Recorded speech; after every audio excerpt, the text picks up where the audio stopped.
Hello, everyone. Welcome to another mentorship meeting. So today we have Saulo writing our Hi. meeting notes. Welcome. Thank you. So our meeting today is going to be short. We had planned to invite our mentors to get their feedback and get started, but Ben was not able to collect all the emails, so I delayed that.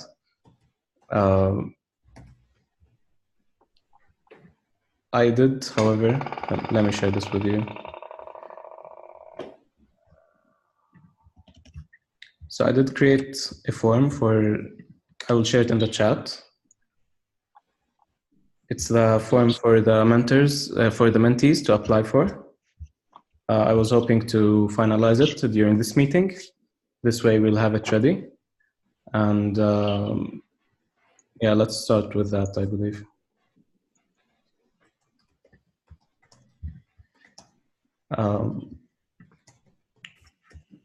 Wait. Let me show this.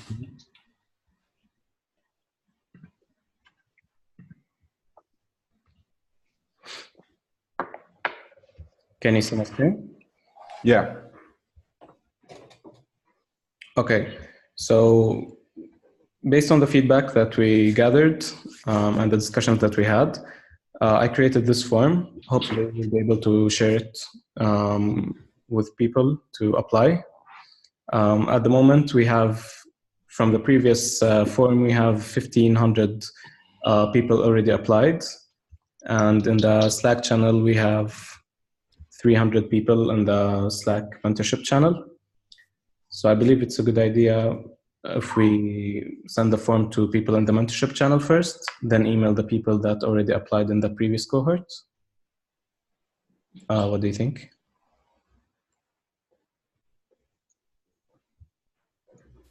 Say that one more time. I was reading the intro. Yeah, so I was saying that, yeah, so basically we have 1,500 people applied in the previous cohort, and we have around 300 people in the mentorship repo, on the mentorship Slack channel. So I was wondering if it's a good idea to prioritize like sending the form first to people on Slack, because they're people who engaged the most with the program so far. And after that, we can like send an email to the people already applied on the form, the 1,500 people. Yeah, it sounds good. It would be good. The idea is that we would get enough good responses from Slack that we wouldn't need to send it to the email list. Like, is there a case where we wouldn't send it to both?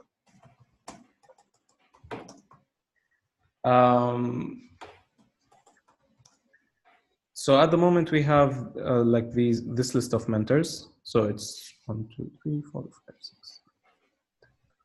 So we have 12 mentors at the moment. If we get like half of the people on the mentorship channel applying, that's more than enough, I believe.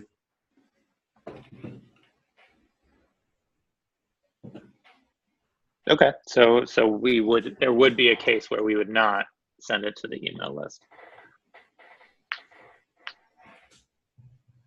I guess if we send it like to the people in the mentorship channel and wait a couple of days to gauge the engagement, and after that we can send the emails. And in the worst case, we don't gather enough. In both cases, we can publicize it somehow, but I don't think like we're gonna need that. Okay, so what's the threshold for knowing whether or not we got enough?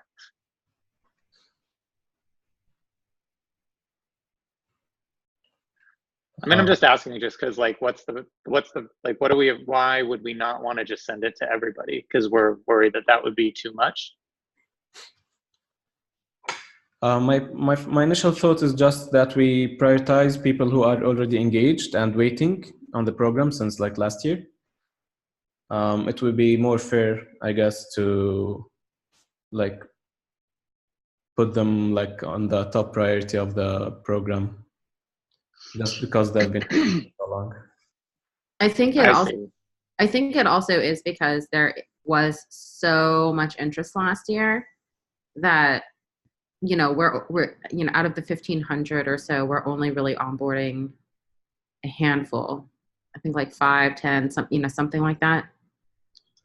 But I kind of also see your point too, because this is also like maybe a good marketing thing too, you know, like maybe for this cohort we do this, but you know, I guess the question is, are we going to have rolling cohorts, and how frequent will those cohorts be? Because we wouldn't want to just keep feeding from the 1,500 person list. We would want to start getting new people in. And then like maybe we're doing it via, you know, how are we choosing, right? Like, are we going to do it via random selection? I don't know. Those are my thoughts.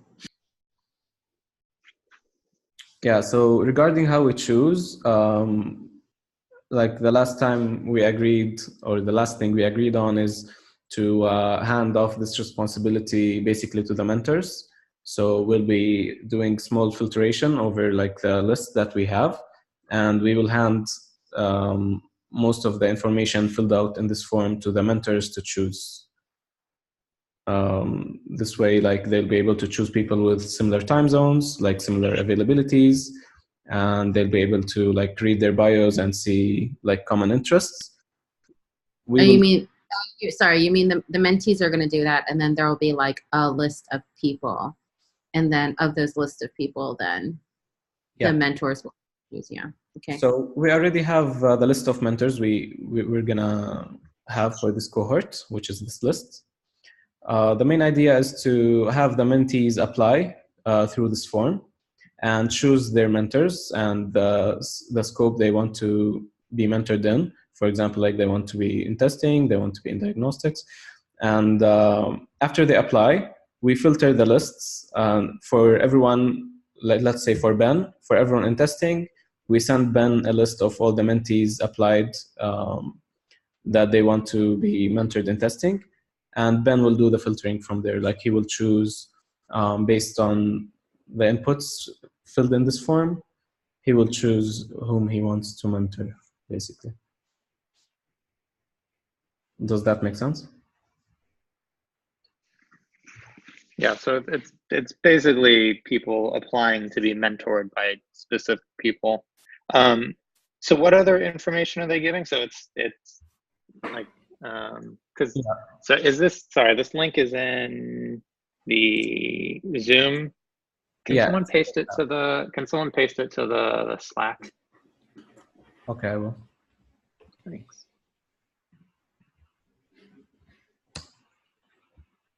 Thank you. This is only in view form, but I will share the edit. I'm not sure how. I need your emails or something to do that. Okay, so there's... Okay, so let me go over it real quick. So we have the email address required.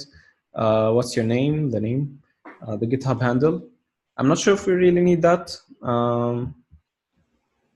We did need it in the last cohort to check if they are members of Node.js or not. But here we have a question, so I'm not sure if we need that. Let me continue. We'll discuss on that. Tell us more about you. Just some like background, small. Current engagement level with Node.js. Seeking to land my first contribution. I have engaged with Node.js community through issues and pull requests. I am already a member in Node.js with some understanding of the Node.js ecosystem. I'm a member in one of the working groups or a regular contributor to the project. I'm not sure. Can we back up a little bit? The GitHub, I think it would make more sense to just get the handle instead of the full URL.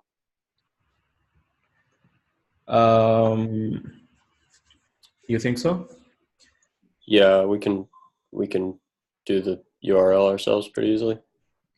And that would be confusing to them to enter it into. I've never been asked to put my URL for GitHub into a form. Okay. What I did is if you do this, it will ask you, like, it will give you an example of how to do it. Right. I guess I don't understand why we need them to put that part in when we already know what it is. Yeah, we don't. I just like aimed for consistency, but I will change that. It's okay.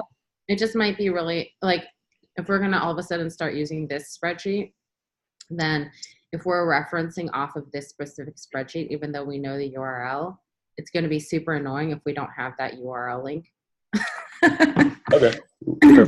You get what I'm saying? Yeah, that makes sense. Okay, but I'm not sure if we need the field in the first place, like the whole GitHub handle URL. I'm not sure what are the use cases for that.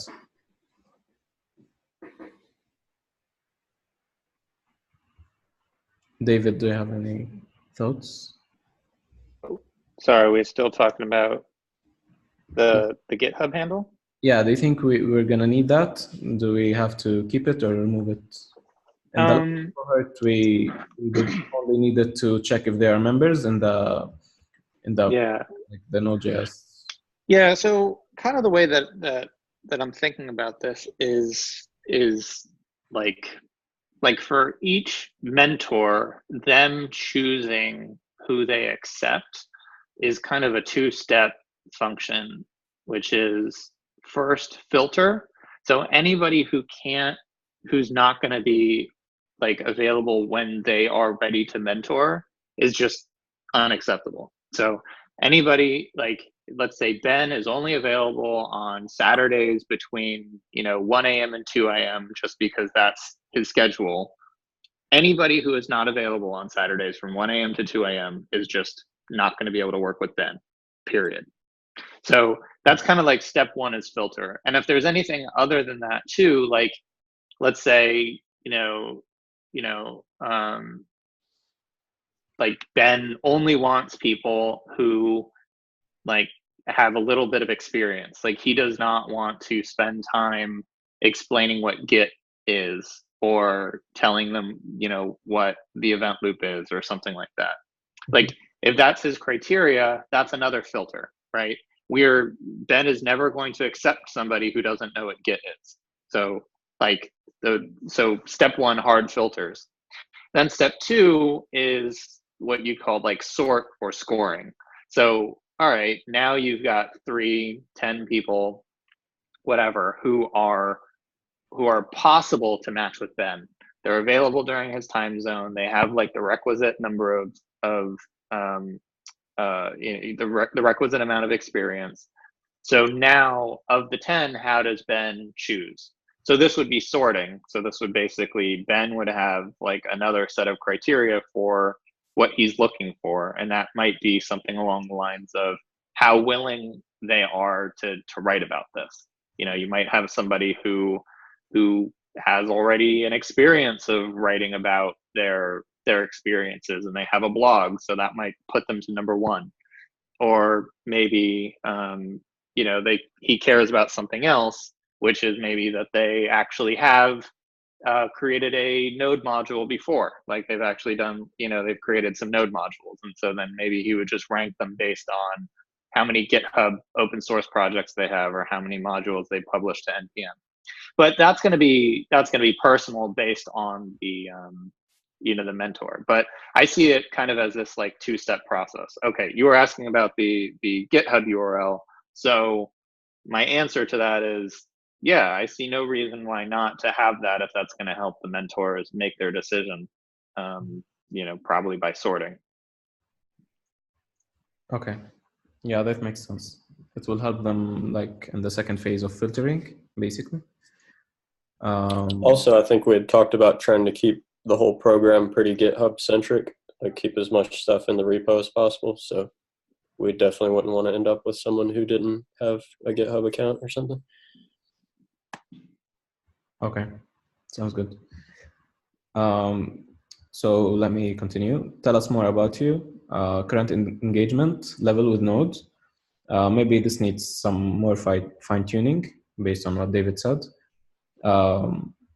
So this is just saying how deep have you contributed to Node or engaged with Node, from like this is my first contribution to Node or I'm seeking my first contribution to I'm already a member in one of the working groups, or I already contribute to the core project, and somewhere in between.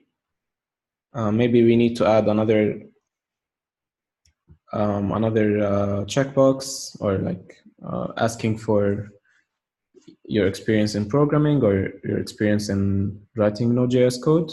Do you think this is relevant? Yeah, I do. Okay. So I'll add that. The next question is, how interested are you to share your experience with the broader community? Sharing knowledge is the essence of the mentorship program. It's just asking, resources may vary from videos, blog posts, issues, talks, session. And it's like, I will not share my experience to, I will definitely share. This will help us filter people who are not maybe below the 3 threshold or something.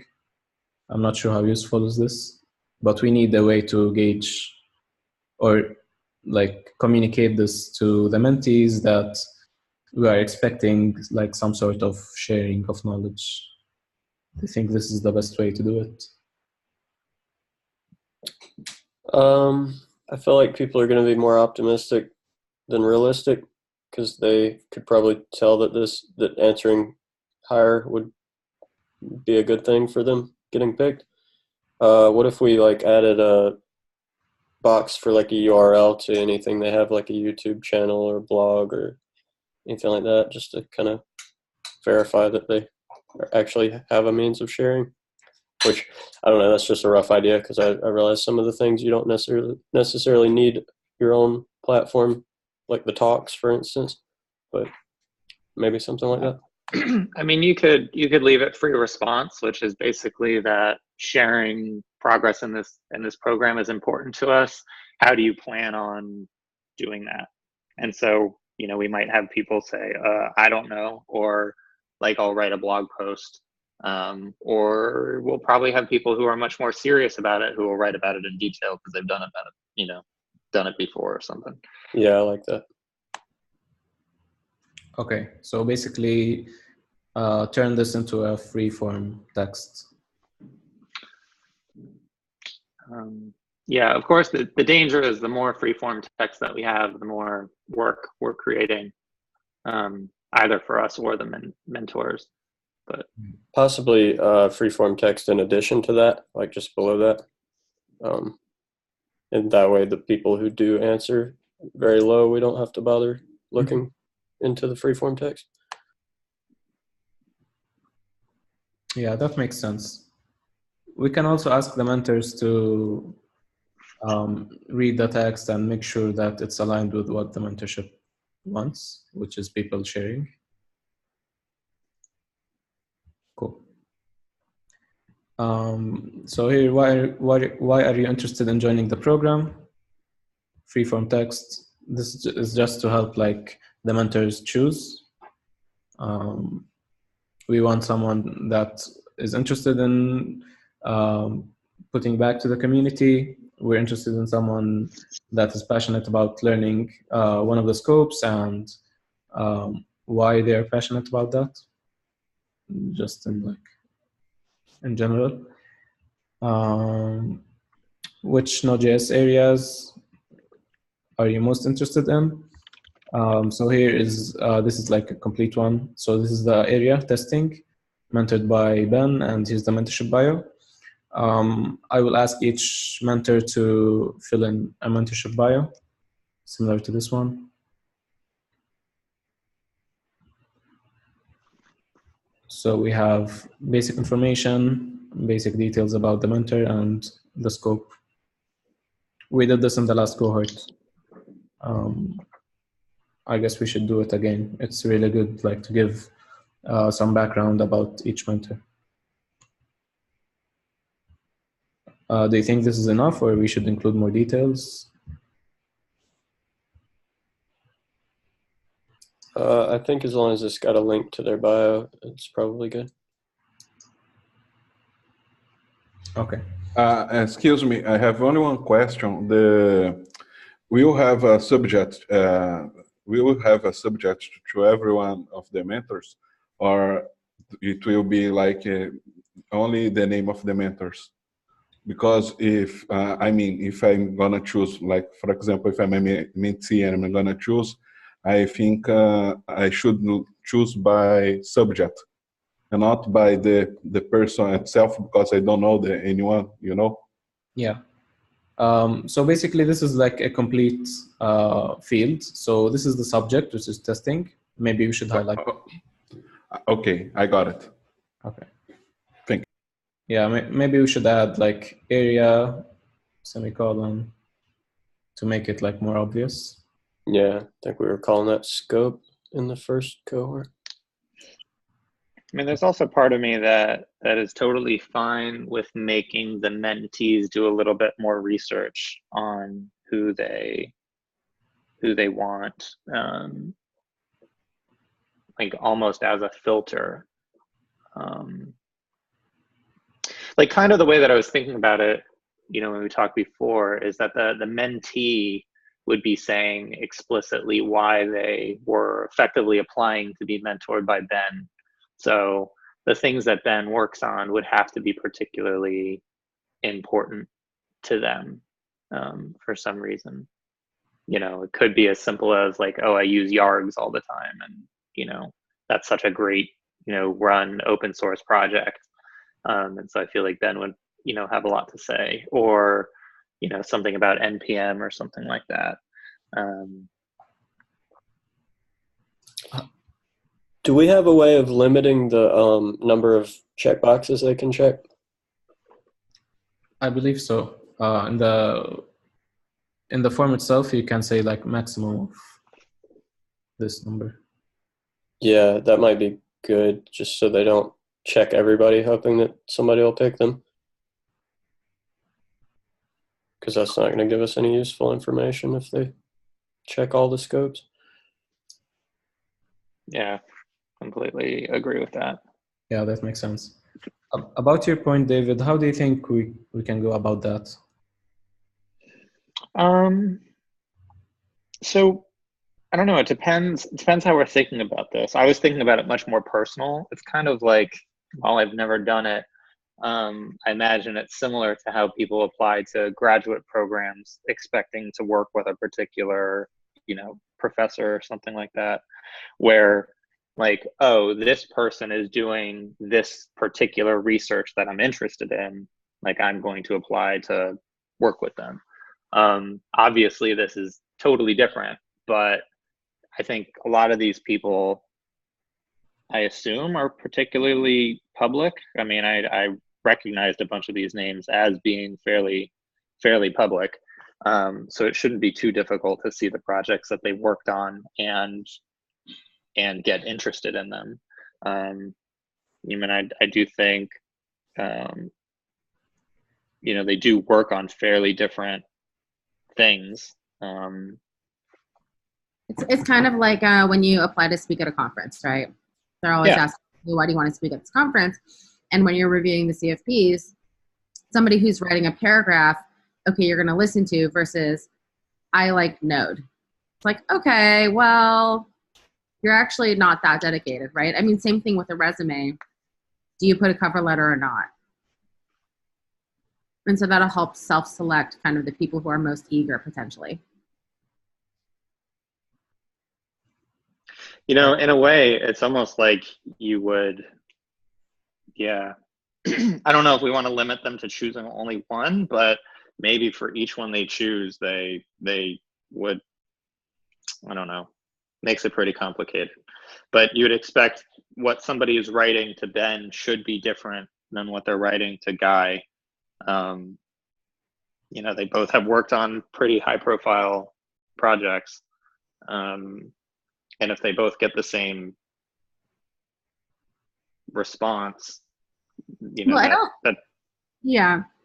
I mean, the question is, like, for example, we could take this spreadsheet and then we could just do a quick pivot table so that we can just give Ruben all his responses, for example, right? I don't know if we need to necessarily filter that, but it would be good for the, you know, the mentors as they're choosing to get an idea of like, oh, okay, this person's serious. Oh, okay, this person wants to work on something very specific. You can imagine somebody, you know, maybe with Ben saying something like very, very, very specific about testing. And they'll be like, oh, okay, I want to mentor on that. Or Ben might choose somebody else who just says, you know, hey, I'm a woman trying to get into tech, and maybe he wants to do that, and maybe Ben doesn't actually want to talk to anybody about testing. So, Right. Okay, so if we're gonna do that, we're gonna have to limit like mentees choosing only one mentor, I believe, to be attainable. I would feel more comfortable in the like 3 range, especially if we might end up having mentors, more than one mentor mentoring the same scope. It could just be like, yeah, I'm interested in testing. I don't really care who mentors me on it. I just want to do testing. And if there's more than one person mentoring testing and they can only choose one, that seems like a limitation that's not necessary. Yeah, I think where I'm coming down is should it be based on the material, or should it be based on the mentor's experience and like tailored to the mentor? I like the idea of it being tailored to the mentor, but I'm not sure that all of these people are as public as some of the others, and I don't know how that would work out for them. Because yeah, if I were to go look through this list and research everybody, I would definitely pick someone I could find information on. I would never, especially if I was limited to one mentor, I definitely wouldn't pick somebody I couldn't find anything about when there were people that were obviously high profile on the list. Mm-hmm. Right.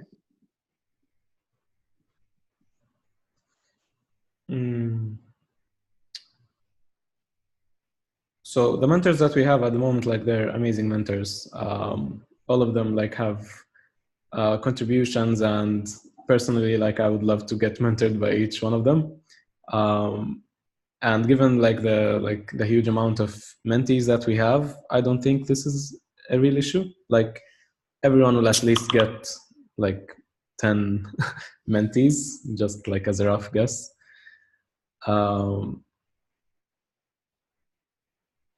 I'm not sure how we would go about like just having people fill in the mentors that they want to get mentored with, and maybe like add a free-form text saying why they want to do that. Maybe this is like a solution in between.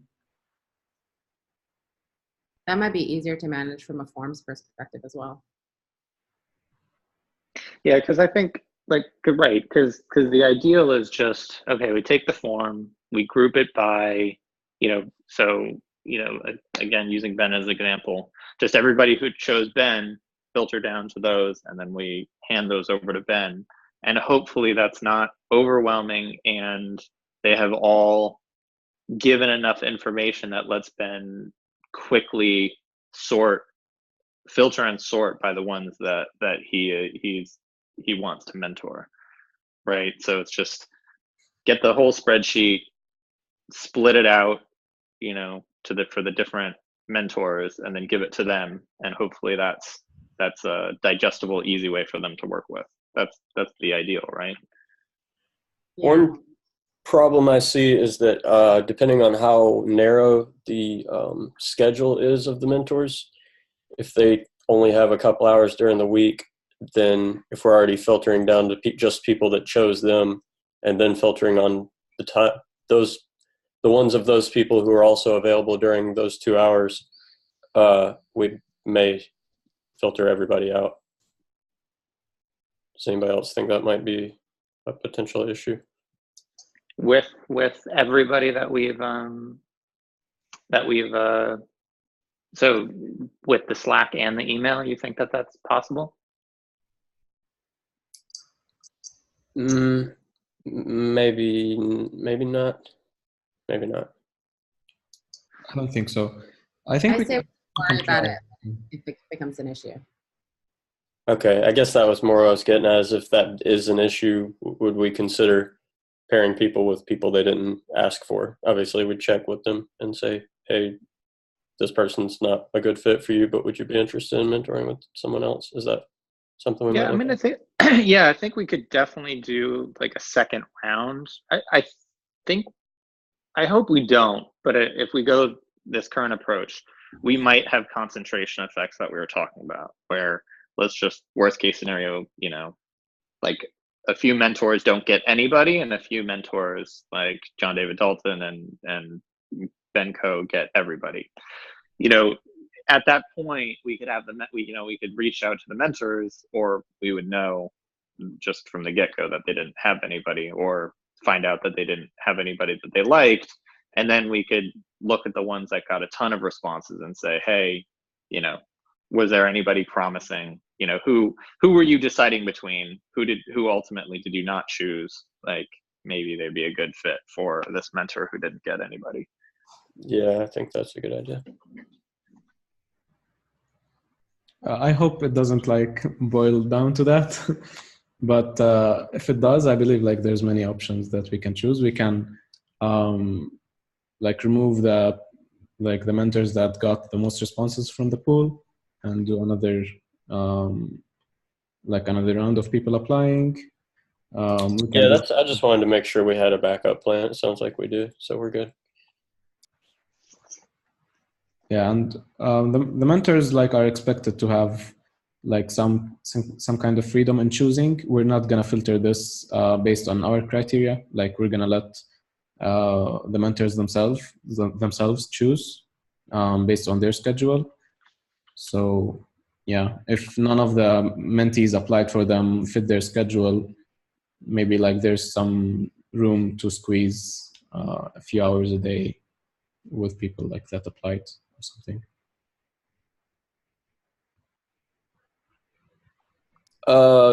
Just to clarify, these ranges are 2-hour ranges, and the session would actually only be one. Is that correct? Like, it would be a 1-hour session that falls somewhere in those 2 hours? So here's like this is 2 hours, this is 4 hours. 4 hours. Oh, sorry, I didn't catch that. I basically just took David shared in the last meeting, or the last month. David shared a form. David or Ben, I'm not sure.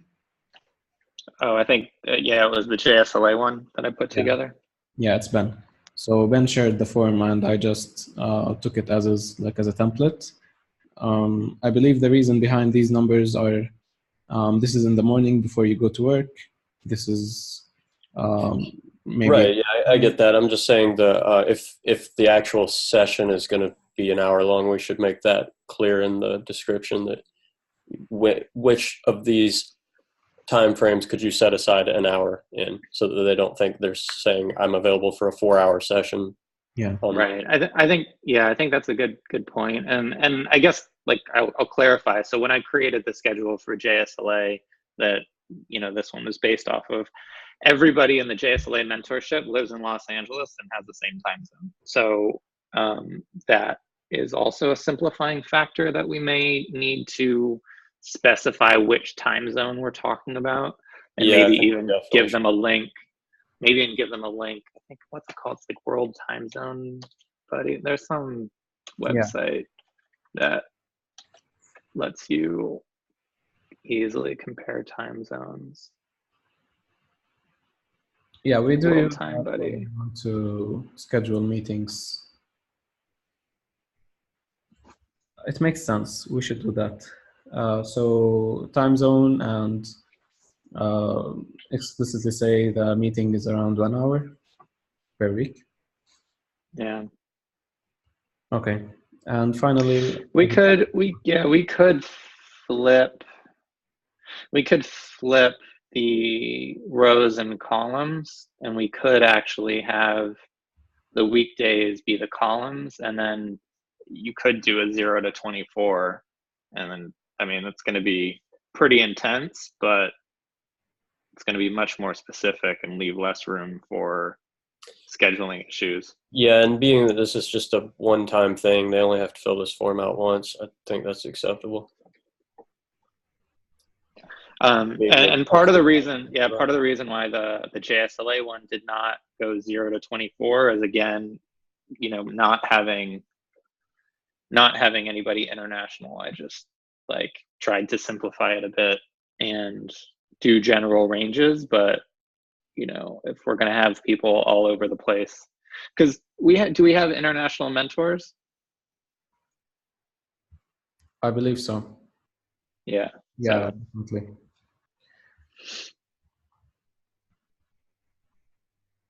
Yeah, we do. So we probably want to span all 24 hours, and then we can incorporate the thing too, where we just stick it to an hour granularity, because that's actually what it's going to be. I think it's a good idea. The main issue I'm thinking about is, so I don't believe the duration of the cohort is 10 weeks. So I'm not sure everyone knows exactly, like keeping it like abstract, like grouping it this way might be easier to like give the promises that I'm free like from 9 till 11 a.m. Yeah, that's a good point too.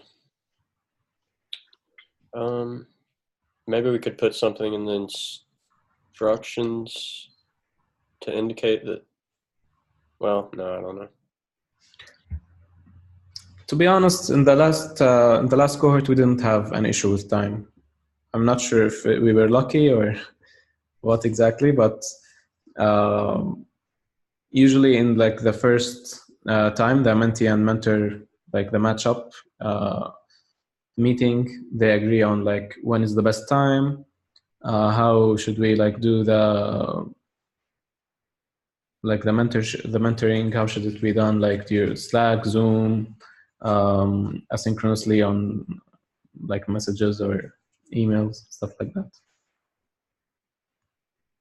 So I'm not sure how we want to fine tune it.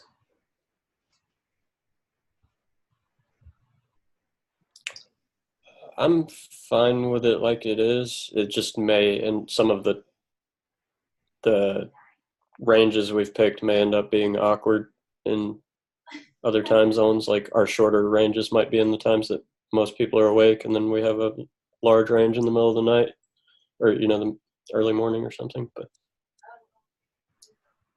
But yeah, maybe we could just even them out a little bit. Just do like however many we've got, make them all even number of hours. Yeah. Do you think that works, David? Like just make them 6 fields instead of 5, and 2 hours each. Happen 2 hours. Yeah, I think that's fine. I mean, I guess like I'm much more oriented towards making the questions more specific and having more of them to be a filter on our mentee pool. So like I'm not particularly worried about making it complicated or more involved, because at the end of the day, we really want to filter down to the mentees who are going to put in the most work. And like if it's, what I don't want to happen is it's too easy for them to put down like, oh, I'm available for this 4-hour period, and then once they get into once they get selected by their mentor and then they're not available, because like, oh, but it was really only like the last hour, and I have to take my kids to school before, and so this time never really works for me. Yeah, that's a good point too. It's a lot of good points. Because again, with different time zones, or maybe even if not, some of these ranges may fall where half of that range they're at work, but at the end they're off work. So if we do it in 1 hour increments, they can say, okay, I'm always home for sure by this hour, and I go to bed about this hour. So they kind of make their own ranges just by clicking several boxes. They don't have to. I think it's okay if they're not always available at every hour they said that they clicked. Okay, makes sense. Yeah, I agree. Okay, we'll have them like 1 hour increments. Flip the table basically. Do you think we missed anything other than what we discussed? We need a few more fields.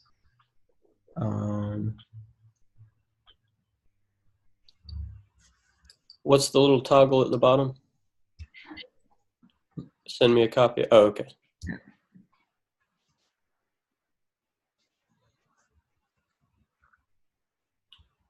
This is all I could gather from our previous meetings. I'm not sure if I missed anything. We can always modify the form before we publish it.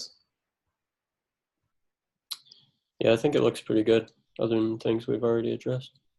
Yeah, that's good. So real quick, so let's, I guess, run down the changes that we're going to make. Okay. Do we keep notes of the things that we discussed? Yeah, I believe Saulo did. Yes, I'm here taking notice. Can I confirm with you if all the notes are correct? But the topic was to finalize the Mentees application form. Should I put the link no in the note? The link of the form. Yeah, it's okay. You can put it's okay? it. Okay. The other thing is to prioritize mail list people, people that are in the mentorship Slack channel. Wait for a couple of days to see their engagement and send another mail list to the 150 people that already made the the forms. Yeah. Keep GitHub question in form and transform interest in share experience from radio to free-form text response.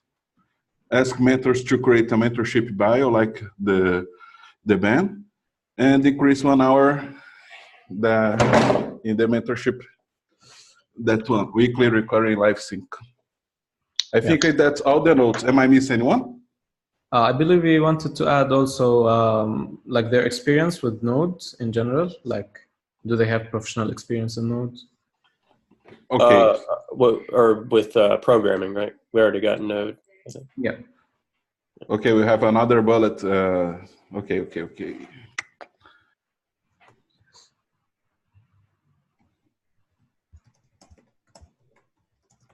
So the new bullet to ask if people have knowledge of. we're gonna run out of time soon. So is there anything else we need to discuss? Do we have a plan for getting that information from the other mentors to get those line items completed? Good question. So I have the emails of most of them from the Google Docs sheet that we have. I'm missing a few. Ben is unable to give me some of his time, so I'm gonna have to dig them out myself. And yeah, I'll do it this week. So by the next meeting, we'll have this ready, and we'll be able to send it out. Regarding what Tracy said, if you want to send prioritize the people who are in the mentorship channel first or publicize it, we didn't, I just remembered we didn't iterate on that. So it will be good for the mentorship program to announce that we are gathering mentees, and doing that strictly to the channel will not allow us to do that. So I'm not sure what are your thoughts about this.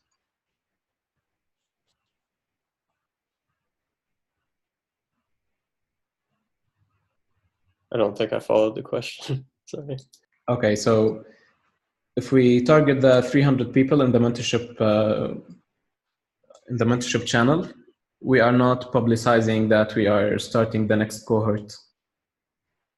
So this is the main issue that Tracy raised, if you want to go with that approach. Personally, I'm fine with doing it in steps, until we get until all the mentors have found somebody they would like to work with. Start with this channel and then expand from there.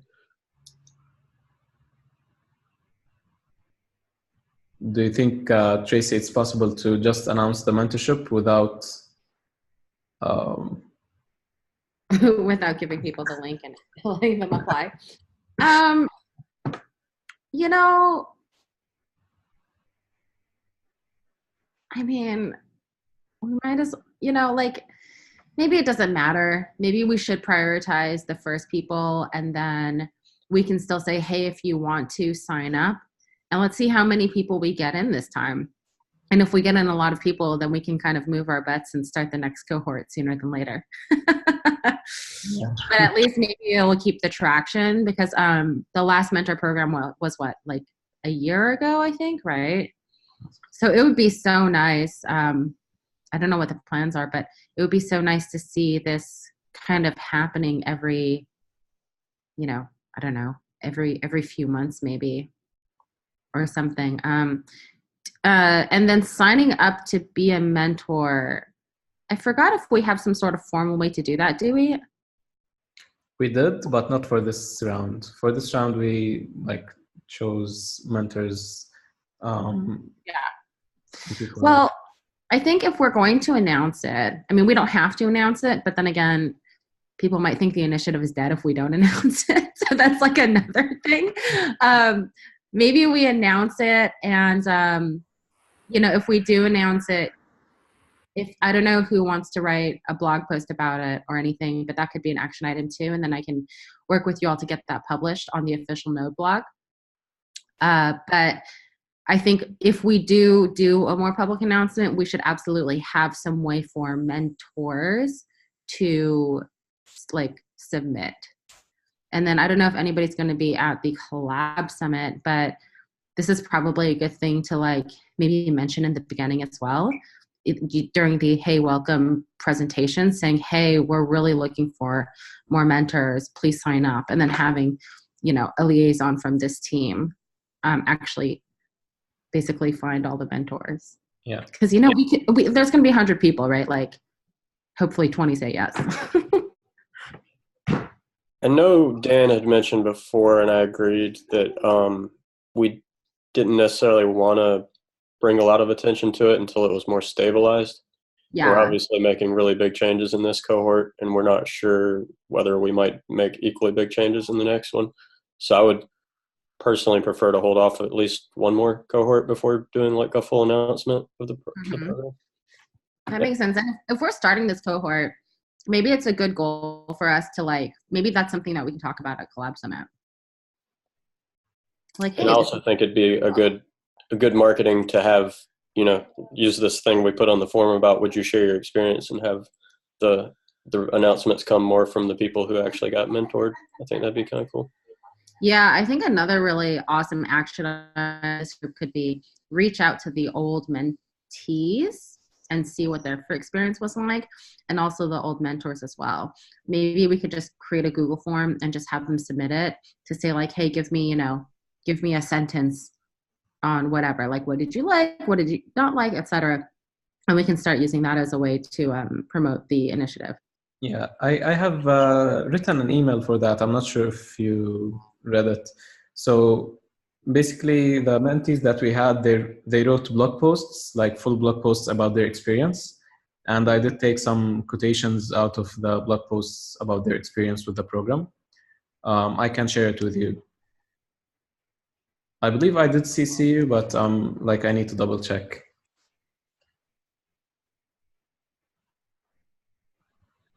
Okay. You know, one thing we could present, did we publish this blog post or?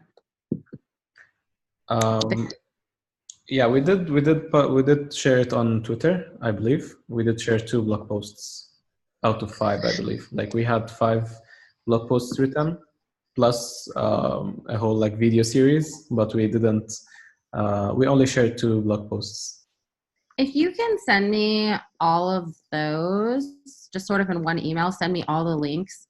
Myself and Kaylin, you and I should talk about this, and maybe let me look at the content, because maybe we can aggregate that into like a bigger blog post. That would be interesting. Okay. Yeah.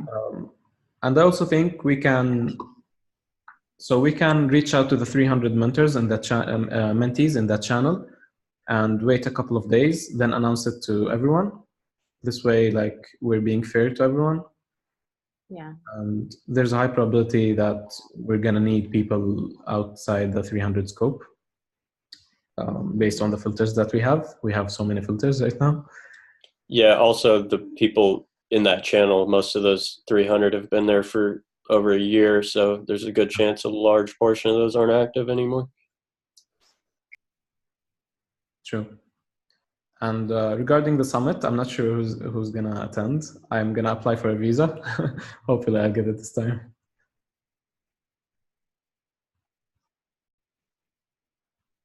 Okay, yeah, apply ASAP. Submit travel fund ASAP. Do all the things ASAP. I have to run to another meeting, but definitely please do that as soon as possible so we can get the visa invitation letters for you as soon as possible. Okay. We should drop Okay. off. All right, I'm gonna drop. Sorry. Bye. Thanks, Tristan. Bye. Thank you. Bye. Thanks, everyone. Oh, Bye-bye. thank you. Bye. No, I shouted straight up. What the? Oh, I'm so mad right now.